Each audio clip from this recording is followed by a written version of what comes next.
Passei por uma fase extremamente difícil aos 28 anos. Um grande amigo meu havia perdido a vida em um acidente trágico, e a dor de sua ausência foi devastadora. Durante muito tempo, tentei entender por que aquilo havia acontecido. A aceitação veio aos poucos, mas foi um processo doloroso.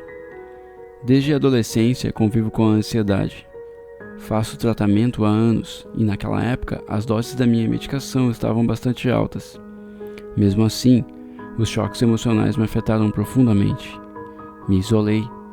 Passei semanas dentro de casa, evitando qualquer tipo de contato, como se isso fosse me proteger. No fundo, eu sabia que estava me afundando, mas eu não conseguia reagir.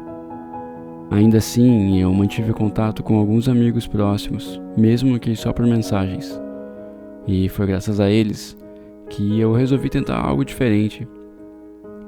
Eles me incentivaram a sair, a buscar alguma atividade que me reconectasse com o mundo, ou pelo menos que me tirasse daquele quarto escuro. Foi assim que eu decidi participar de uma excursão para uma cidade na serra, um lugar cercado por montanhas, trilhas e rios, um refúgio natural. E eu precisava disso. Precisava sentir o ar puro, o vento batendo no meu rosto. Eu precisava me sentir vivo de novo. No dia da viagem, minha ansiedade apareceu como sempre, mas eu tentei não dar tanta atenção.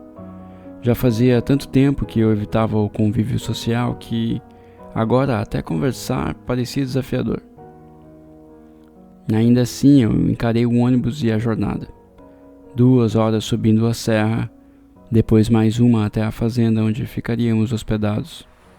O trajeto foi tranquilo, o guia era simpático e os outros participantes pareciam dispostos a aproveitar a experiência. Eu consegui relaxar um pouco. Tem algo importante que eu preciso confessar.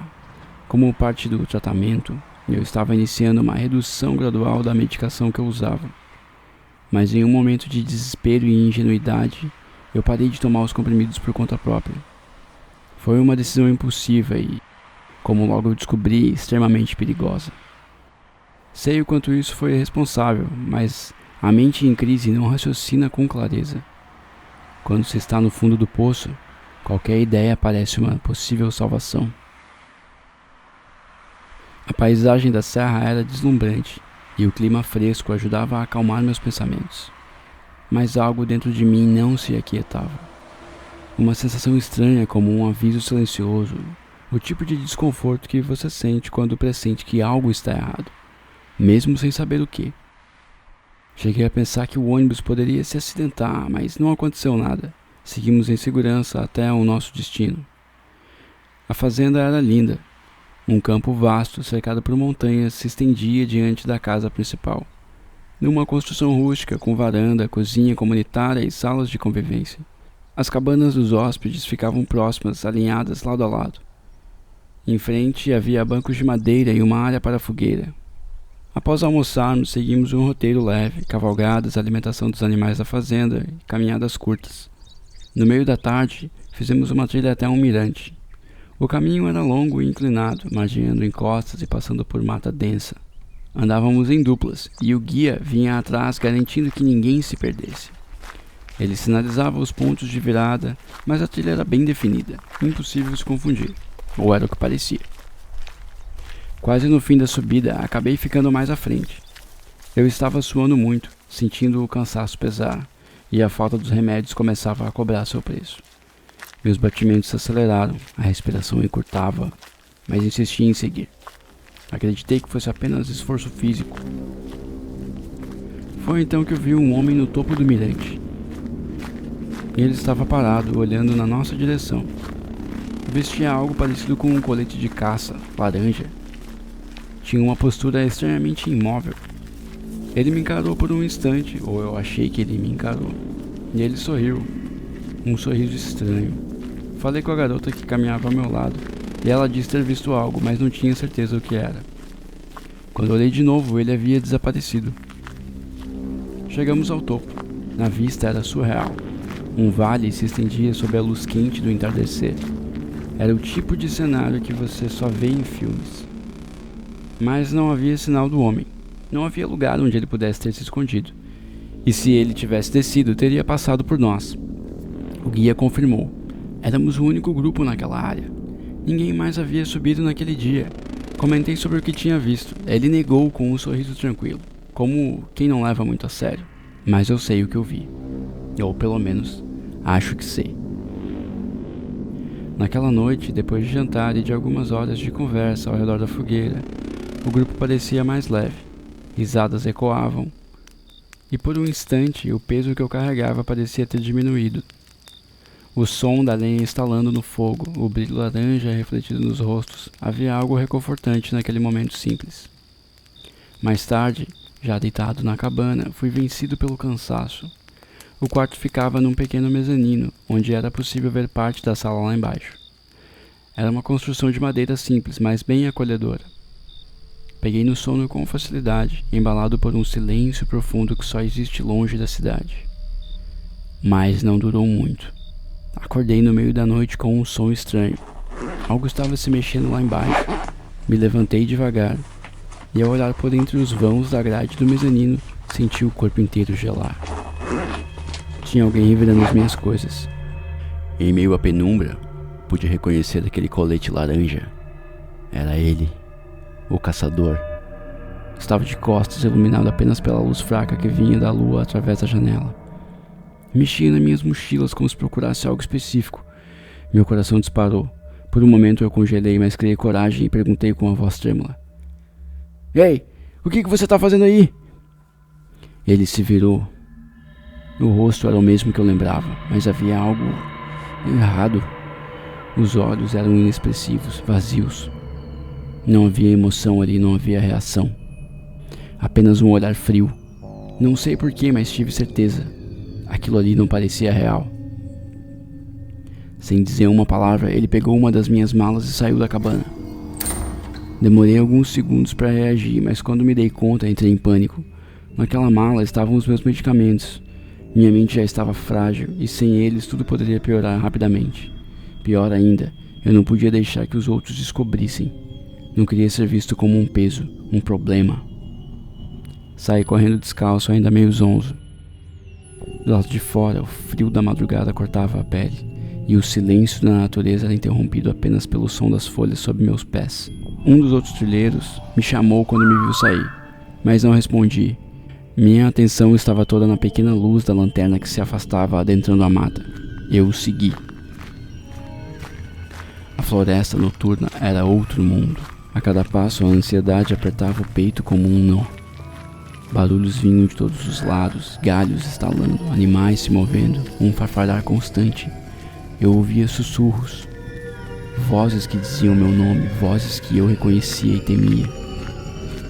O meu corpo inteiro tremia. A lanterna à frente era meu único guia, uma estrela fraca e um céu escuro demais. Depois de um tempo que pareceu interminável, cheguei a uma pequena clareira. No centro havia uma cabana velha, coberta de musgo. Parecia esquecida no tempo. A porta estava entreaberta. Eu entrei. O ar ali dentro era pesado, denso. O chão rangia sob os meus pés. O caçador não estava ali, mas a mala sim, largada ao lado de uma cadeira quebrada. Eu comecei a me sentir meio tonto de novo. De repente tudo girou. Eu senti um enjoo subir. Vomitei no canto da sala. Eu suava frio e as paredes pareciam se mover. O meu peito doía, o ar faltava. Era uma crise, mais uma, mas dessa vez, diferente, mais intensa, como se a minha mente estivesse se partindo. E então, no meio da escuridão, eu ouvi uma risada, baixa, arrastada. E era a risada do caçador. Tentei gritar, mas não consegui. Me encolhi no canto da cabana, sozinho, sujo, com medo. A última coisa que me lembro antes de desmaiar foi o som da madeira estalando e aquele riso ecoando. Acordei com o sol atravessando os vãos da velha cabana. A luz batendo direto nos meus olhos. A cabeça latejava. Cada movimento parecia exigir o dobro de esforço. Quando consegui sentar, vi o guia e um funcionário da fazenda na porta, aliviados e surpresos por me verem acordado. "Você passou a noite aqui?" perguntou o guia, olhando ao redor com estranhamento. "Essa cabana está abandonada há muito tempo." Meus pensamentos estavam embaralhados. Tentei responder, mas tudo que saiu foi um gemido rouco. Eles me ajudaram a voltar. De volta à minha cabana original, notei que as minhas coisas estavam exatamente onde eu havia deixado. Nenhuma mala havia sumido, nenhum zíper estava aberto, tudo intacto. Fui até a mochila onde costumo guardar os remédios e eles estavam ali, intocados. Engoli os comprimidos com as mãos trêmulas. Eu sentei na beirada da cama, comecei a chorar. Um choro silencioso, carregado como se eu estivesse soltando tudo o que tinha segurado nos últimos dias. Mais tarde chamei o guia e contei o que lembrava da noite anterior. A presença, o homem, a mala, a perseguição pela mata, a cabana e aquela risada. Ele me ouviu com atenção em silêncio. Quando terminei, ele colocou a mão no meu ombro e disse: "Olha, pelo que você me contou, parece uma crise de abstinência mesmo. Você passou por muita coisa nos últimos tempos. Seu corpo e sua mente estão em alerta. Não se culpe." Assenti, ainda tentando processar tudo. "Vou dizer aos outros que você estava indisposto hoje. Descansa aí e se alimenta bem, tá bom?" Ele hesitou, olhando rapidamente ao redor. "E não se preocupe, não vou comentar com ninguém." Agradeci com um gesto quase imperceptível. Durante o resto do dia, fiquei mais recolhido. Comi e dormi um pouco. A névoa mental começou a se dissipar aos poucos. Mais perto do final da tarde, algo me incomodou. Enquanto andava um pouco pela fazenda, tentando esquecer a noite anterior, eu avistei o funcionário que havia me encontrado pela manhã. Ele estava falando com outra pessoa perto do galpão de ferramentas. Passei por eles, ouvi apenas um pedaço da conversa, mas foi o suficiente para eu me sentir desconfortável. "E você viu também? Achei que fosse só eu." Fingi não ouvir, mas fiquei com aquilo na cabeça. Mais tarde, o guia me chamou para conversar novamente. De forma informal, durante o papo, sem que eu mencionasse nada sobre a conversa do funcionário, ele disse: "Essas trilhas mexem com a cabeça de muita gente. Às vezes o cansaço, a altitude.